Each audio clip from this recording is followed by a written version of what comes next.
Welcome to US Solid. In this video, we will demonstrate how to wire your solenoid valve. Connect one wire to positive terminal and the other to negative terminal.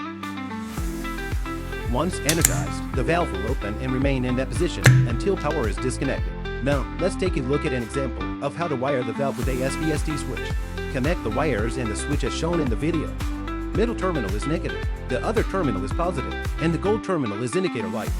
Link one pin of the switch to one end of the solenoid valve.